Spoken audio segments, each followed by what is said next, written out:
사회를 가르치고 있는 정한식 선생님입니다. 자, 오늘은 4회 16번째 수업이 되겠죠. 독도가 우리 땅인 까닭에 대해서 한번 살펴보도록 하겠습니다. 우리가 독도가 우리 땅인 것은 여러분들도 너무나도 잘 알 것입니다. 오히려 독도가 우리나라 땅인 까닭을 굳이 알아야 될까? 이렇게 생각할 수도 있겠는데요. 어, 여기 보시다시피 우리 핵심 단어는 독도, 그리고 독도 지역, 그 다음에 역사적 자료, 안용봉, 방크 이렇게 되어 있습니다. 좀 이따가 알려주겠지만 여기 사람들을 안용봉이나 방크 같은 사람들은 독도를 지키는 사람들이고요. 그 다음에 독도 지형과 역사적 자료도 한번 살펴볼 거예요. 그러면 이걸 왜 굳이 살펴봐야 될까? 그리고 독도는 당연히 우리 땅인데 왜 굳이 또 알 필요가 있을까? 이렇게 생각할 수도 있겠지만 사실 우리 땅인 건 확실합니다만, 이 우리 땅이라는 걸 계속 위협하는 사람들이 있죠. 일본이 계속 자기네 땅이라고 얘기를 하고 있습니다. 물론 독도가 우리 땅이기 때문에, 명백한 우리 땅이기 때문에 이에 대해서 일본이 자기네 땅이라고 우길 때 이거 특별히 대응할 필요가 없다, 혹은 대응하면 오히려 안 좋다라는 사람들도 있습니다. 우리가 이미 지배하고 있는데, 독도를 통치하고 있는데 굳이 우리가 계속 그에 대해서 대응하고 반박하고 함으로써 오히려 이 독도가 분쟁 지역이 아닌가? 그러니까 두 나라가 서로 갈등하는 지역이 아닐까라고 다른 나라에 인상을 심겨줘서 독도가 결국엔 분쟁 지역이 되고, 그러면 일본이 다른 나라들을 설득해서 독도가 자기 땅인 쪽으로 유리하게 이끌 수 있다, 이렇게 우려하시는 분들도 많습니다. 하지만 우리가 일본의 그런 무리한 주장에 대해서 반박을 할지 안 할지는 우리 그때 상황에 따라서 행동하면 되겠지만, 최소한 그래도 우리가 왜 독도가 우리 땅인지 우리 스스로는 알아야 하지 않을까 생각이 들어서 이번 시간에 독도와 또 그 독도가 우리 땅인 까닭에 대해서 여러분들하고 이야기 나눠볼까 합니다. 지난 시간 배웠는 걸 한번 정리해보죠. 지난 시간 우리나라 주변에 어떤 나라들이 있는지 한번 살펴봤습니다. 가장 이웃한 나라로는 중국, 일본, 러시아가 있다고 했죠.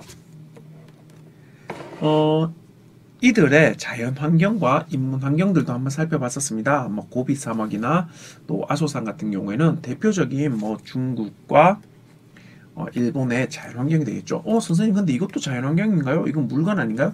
이건 물건 자체는 사람들이 만든 거긴 하지만 사실 이것을 상징하는 바는 여기에서 유럽과 아시아를 나누는 기준이 되는 기둥입니다. 그래서 러시아가 유럽과 아시아 대륙을 걸쳐 있는 자연환경을 의미한다고 볼 수 있겠죠. 그리고 개인 공업지역이라든지 아니면 천연가스 수출이라든지 상하이 같은 것은 인문 환경이 되겠습니다. 일본, 중국, 러시아의 인문 환경이 되겠죠. 그런데 천연가스 자체는 자연 환경이 될 수 있겠습니다. 천연가스가 많다. 근데 이것을 실제로 수출해서 이득을 얻는다. 이것은 인문 환경에 포함할 수 있겠죠. 자, 그런데 문화적으로 따졌을 때 솔직히 우리가 인접해 있는 나라들은 그 문화가 비슷할 가능성이 높습니다.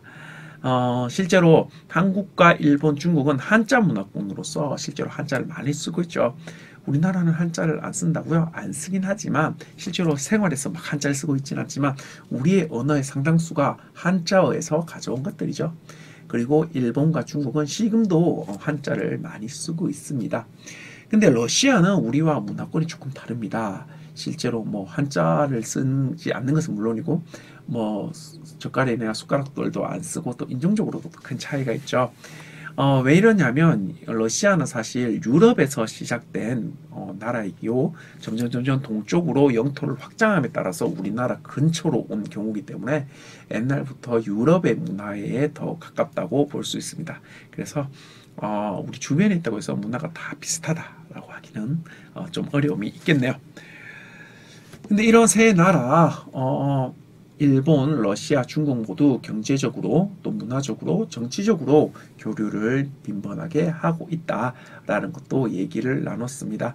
가까운 나라들이 또 이렇게 경제적으로나 문화적으로 정치적으로나 교류하는 것은 어쩌면 또 좋은 일일 수도 있고요. 또 자연스러운 일이기도 하겠네요. 자, 이제 그러면 이제부터 독도에 대해서 본격적으로 한번 알아보도록 하겠습니다. 자, 독도의 위치부터 한번 살펴보죠. 우리 독도에 대한 노래에도 나오듯이 독도는 우리나라 동해 바다, 우리나라 동쪽에 있습니다. 그리고 우리나라에서 가장 가까운 거리로 130.3km 떨어져 있고요. 울릉도가. 그리고 독도는 여기서 울릉도에서 좀 더 떨어진 87.4km 더 떨어져 있습니다. 그러면 독도 입장에서 봤을 때 가장 가까운 우리나라 땅은 어디일까요? 네, 당연히 울릉도죠. 울릉도와 독도 사이의 거리는 87.4km입니다. 그리고 일본의 섬인 오키섬, 독도와 가장 가까운 일본 섬 오키섬과의 거리는 157.3km입니다. 즉 울릉도와 독도의 거리가 오키섬의 거리보다 훨씬 더 가깝죠. 즉 위치상으로도 우리 땅에 좀 더 가깝다. 이렇게 이해하시면 되고요. 그리고 위도와 경도로 따진다면 북위 37도, 그 다음에 동경 132도에 있다라고 보면 좋겠습니다. 근데 이 숫자를 다 외울 필요는 없고요. 여러분들이 아셔야 될 것은 우리나라 동해 바다에 있다. 그리고 독도가 일본의 이키섬보다 우리나라 울릉도에 더 가깝다. 이렇게 보면 되겠습니다.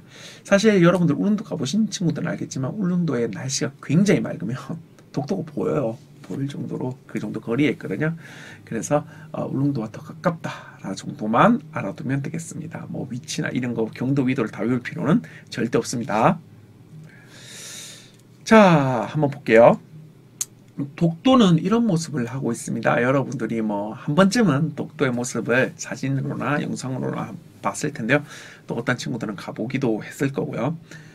근데 독도는 서도와 동도로 나뉘어져 있습니다. 두 섬이 크게 있고요. 그리고 작은 섬들이 또 주변에 분포되어 있죠. 서도, 동도 다 합쳐서 우리 독도 자체로도 이미 천년기념물 336호입니다. 그런데 독도만으로도 이렇게 천년기념물, 독도 자체로도 천년기념물이 배정되어 있는데요. 독도 안에 여러 가지 천년기념물이 있습니다. 예를 들어서 사철나무 같은 경우 천년기념물 538호고요. 또 다른 천년기념물도 사실은 존재하고 있습니다. 그 외에 독도에서 살아가는 혹은 독도에 있는 것들을 한 번씩 살펴보죠. 섬기린초라고 해서 독도에 자생하는 이런 풀도 있고요.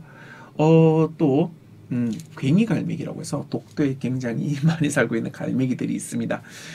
독도에 실제로 가보시면요, 유독 많이 보이는 게 하얀 똥이거든요. 그 똥들이 다 이 괭이갈매기들이 싸고 간 똥이다라고 생각하면 좋겠군요. 지형적으로도 다양한 것들이 있습니다. 코끼리 바위, 요거 마치 좀 작아서 보이려나요? 여기 코가 있고 여기 귀가 있고 여기 얼굴이 되는 이런 코끼리 모양을 한 코끼리 바위도 있고요.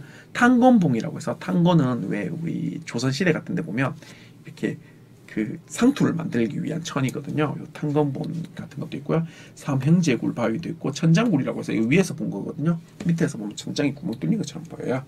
이런 것도 있습니다. 그리고 독립문 바위라고 해서 독립문 형태가 있죠.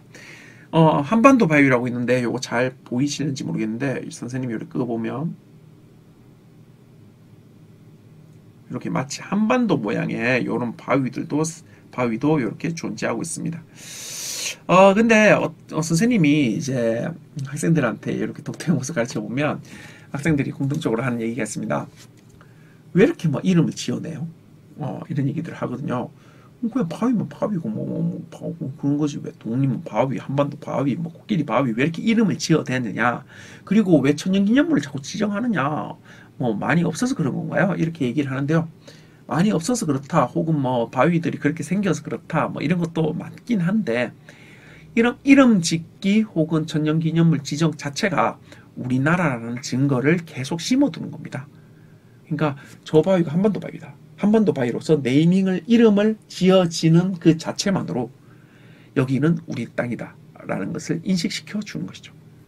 만약 여기 독도에 뭐 일본 이름으로 바위가 있다. 이러면 이것은 누가 봐도 일본이 이걸 지배했을 가능성이 있네라고 생각할 가능성이 높잖아요. 그래서 계속 이름도 우리나라 이름을 지어주고 천연기념물로서도 지정해 주는 겁니다. 자, 그리고 바닷속에도 다양한 것들이 있어요. 도화, 독도새우라는 게 있습니다. 우리 예전에 그 우리나라 대통령이 다른 그 외국 대통령을 접대할 때 독도새우를 접대한 적이 있었죠. 대접한 적이 있었는데 일본이 큰 반발을 했습니다. 왜 독도새우냐? 그래서 우리나라 정부에서는 우리나라 땅에서 나는 걸로 우리나라가 대접을 했는데 뭐가 문제냐? 이렇게 얘기를 하기도 했었습니다. 이런 행동 하나하나가 독도가 우리나라 땅이라는 것을 인식시켜주는 그런 행동들이 되겠죠. 부채꼴 산호도 있고요. 살오징어도 우리 독도에서 많이 볼 수 있습니다.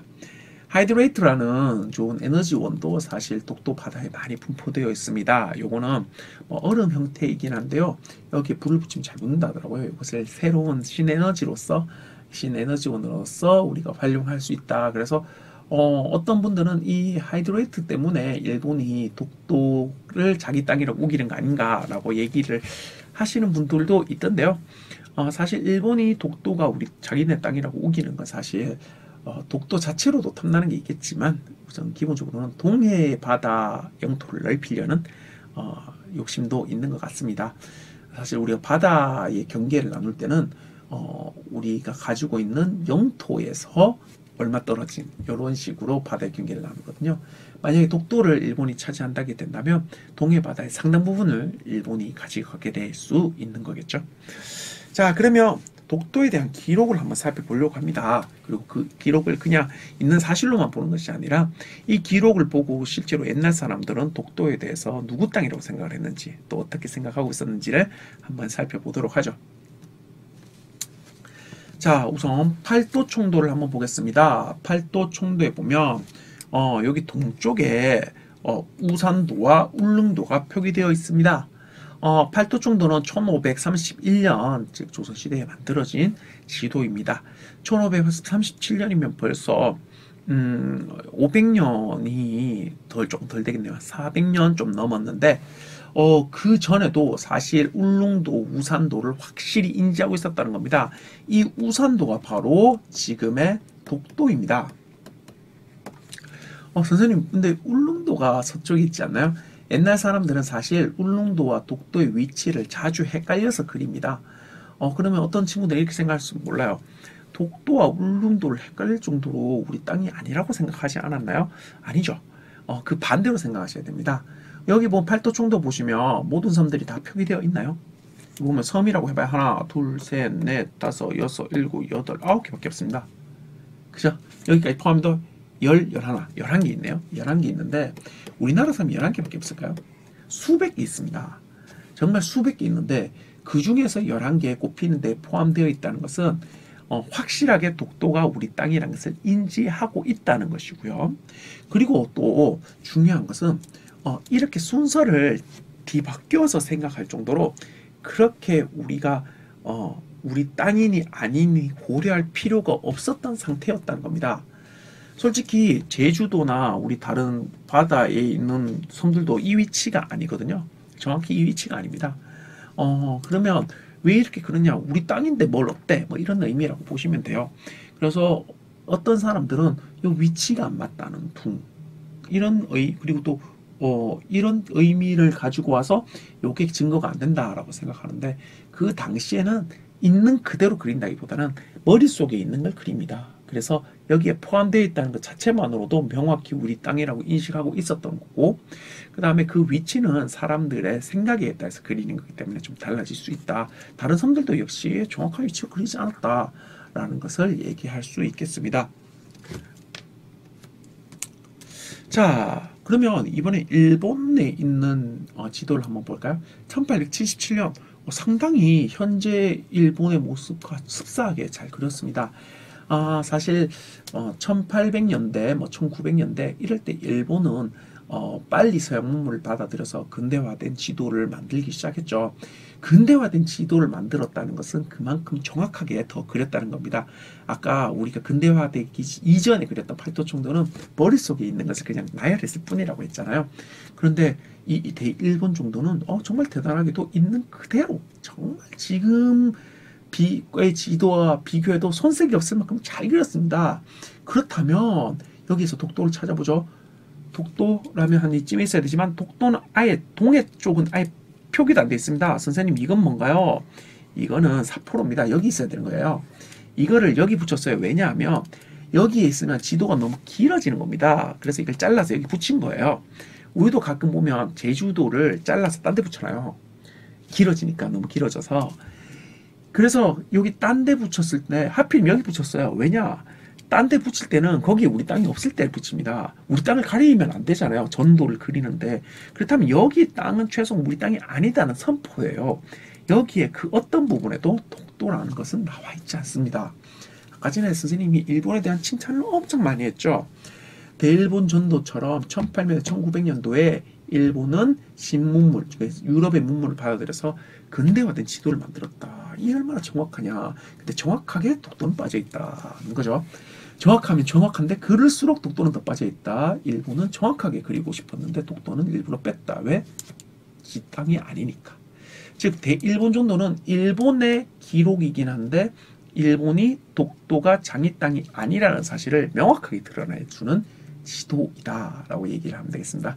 팔도총도는 우리나라 지도니까 당연히 독도 우리 땅이다라고 주장할 수 있죠. 누구 지도니까 당연히 누구 땅이라고 표시로 되어 있지라고 하는데 그럼 일본 지도에도 근대화된 지도, 더 정확한 지도일수록 독도가 표기되어 있어야 되잖아요. 하지만 표기되어 있지 않다. 자기 땅이 아니다라고 얘기하는 거나 다름없다는 것을 얘기할 수 있습니다. 일본 근거지만 독도가 자기 땅이 아니라는 걸 얘기하고 있는 일본 근거라고 생각하시면 될 것 같습니다. 세종실록 지르지입니다.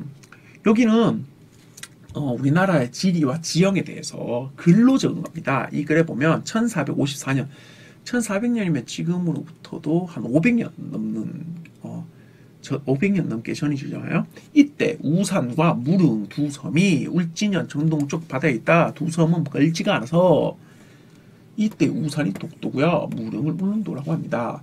이때는 독도와 울릉도는 이름이 계속 바뀌어요. 계속 바뀌는데 이 당시에는 독도를 우산이라고 불렀고요. 울릉도를 무릉이라고 불렀습니다. 그러다가 다시 1500년대 되면 울릉도를 울릉이라고 부릅니다. 어쨌든 이런 식으로 세종실록 시리즈에서도 이미 독도가 나와져 있다. 우리의 기록은 다 독도가 우리 땅이라고 되어 있습니다. 근데 아까도 얘기했지만 일본과 관련된 일본의 기록에는 독도가 빠져 있는 거죠. 자, 대한제국 칙령 제41조 제2조입니다. 대한제국은 고종이 1900년도에 조선이란 나라를 대한제국으로 바꿉니다. 조선이 그냥 바로 일제강점기 넘어간 게 아니고 대한제국으로 한번 바꿔요.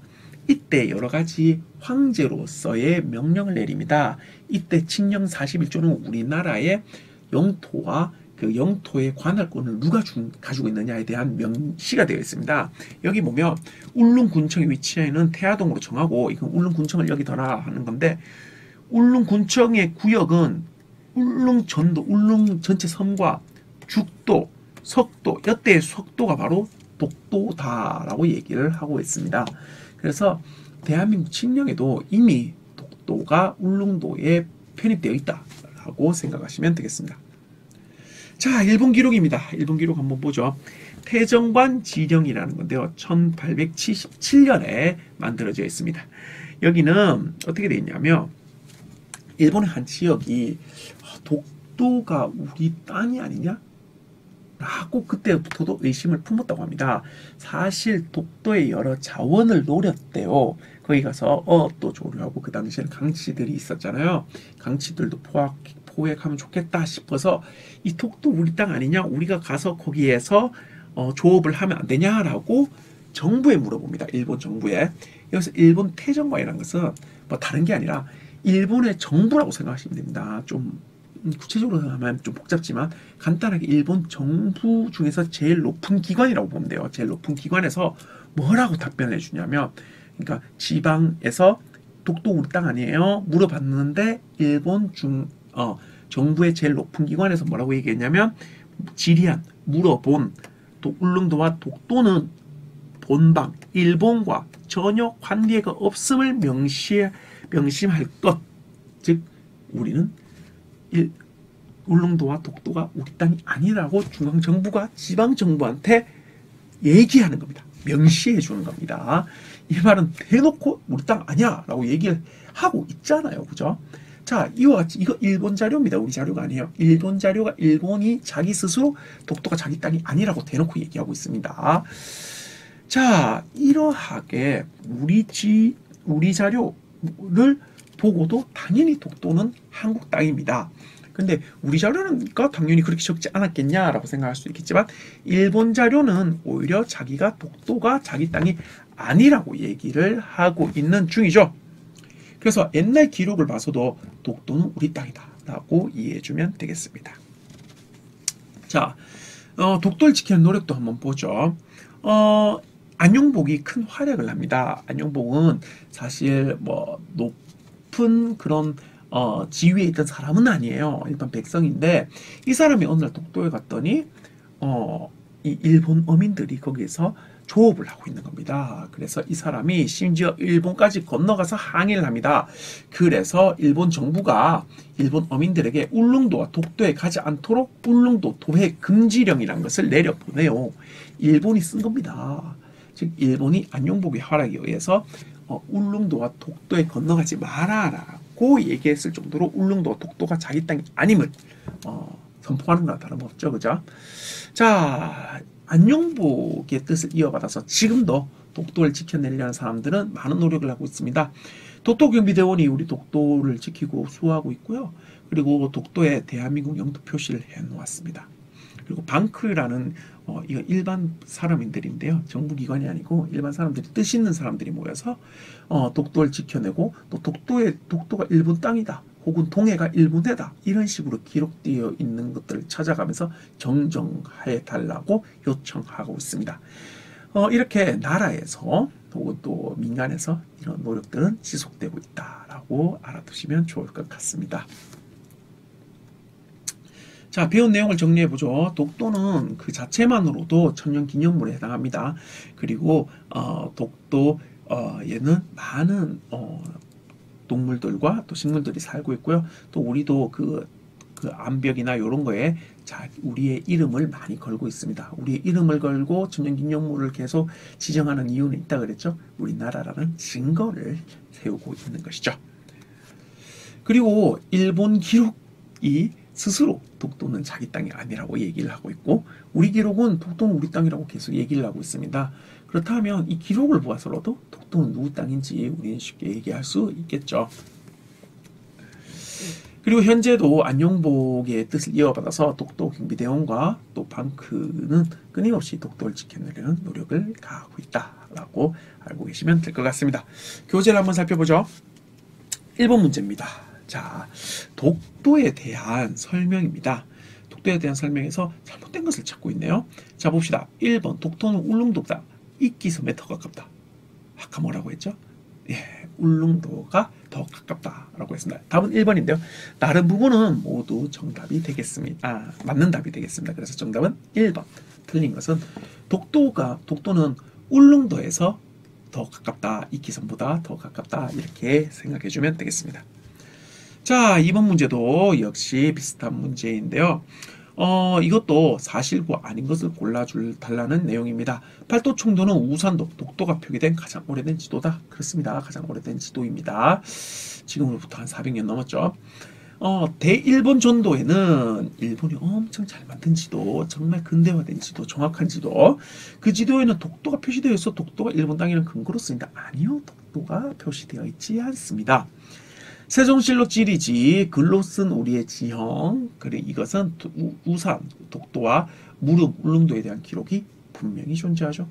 대한제국대 황제의 칙령을 살펴보면 독도가 우리 땅임을 알 수 있습니다. 자, 그래서 이거 잘못된 것은 바로 2번 되겠습니다. 일본 기록들도 독도는 자기 땅은 아니다. 물론 우리 땅이라고 기록하는 경우도 있는데 그거는 그렇게 많지는 않지만 최소한 지 땅은 아니다 라고는 확실하게 얘기를 하고 있습니다. 자기 땅 아니면 우리 땅이죠. 그게 누구 땅이겠습니까? 그죠? 자, 다음. 요거 3번 문제는요. 3번 문제 보겠습니다. 요거 1, 2, 3번 요 흐름에 따라서 요 내용과 관련된 사람은 누구냐? 요 내용은 바로 안용복이라는 사람이죠. 안용복이 그 독도 울릉도에 조업을 하던 일본 사람들을 몰아내면서 일본에게 독도는 한국 땅이라는 사실을 명확하게 인정받았던 사람입니다. 이렇게 일본은 과거에 수많은 기록에서 독도는 한국 땅이다. 아니면 최소한 독도는 우리 땅이 아니다. 라고 기록을 하고 있으면서도 지금 그 기록들은 모두 밝히지 않고 자기네들이 오랫동안 뭐 거기서 조업을 해왔다는 등등의 사람들의 민간의 그런 증언들을 바탕으로 일본이 자기 땅이라고 얘기하는 경우가 많이 있습니다. 물론 조업을 하긴 했죠. 몰래 불법적으로 남의 땅에서 이렇게 조업을 했습니다. 그렇다고 해서 그게 자기 땅이 되는 것은 아니지 않습니까? 그렇게 되면 우리가 또 끊임없이 일본에 가서 일본 가가지고 거기서 일도 하고 거기서 놀고 이러면 일본 땅이 우리 땅이 되나요? 그렇진 않지 않습니까? 그죠? 빈약한 근거다. 하지만 끊임없이 독도가 자기 땅이라고 얘기하고 있다라는 것을 알아줬으면 좋겠습니다. 오늘 핵심적인 개념은 독도였고요. 그리고 독도가 왜 우리 땅인지, 독도의 지형과 역사적인 자료, 그 다음에 안용복의 활동, 그 다음에 그의 지금도 이어지고 있는 활동들을 살펴봄으로써 독도가 왜 우리 땅인지에 대해서 알아봤습니다. 이렇게 독도가 우리 땅이라는 근거는 수도 없이 많이 있습니다. 이런 근거를 확실히 알고 여러분들이 독도 문제에 접근할 때 더 우리는 당당해질 수 있고 그리고 그들의 논리도 충분히 꺾을 수 있으리라 생각합니다. 자, 오늘 수업으로서도 중요하지만 여러분이 한국 사람으로서도 정말 의미 있는 수업이 아니었나 생각됩니다. 오늘 수업 여기까지 하겠습니다. 감사합니다.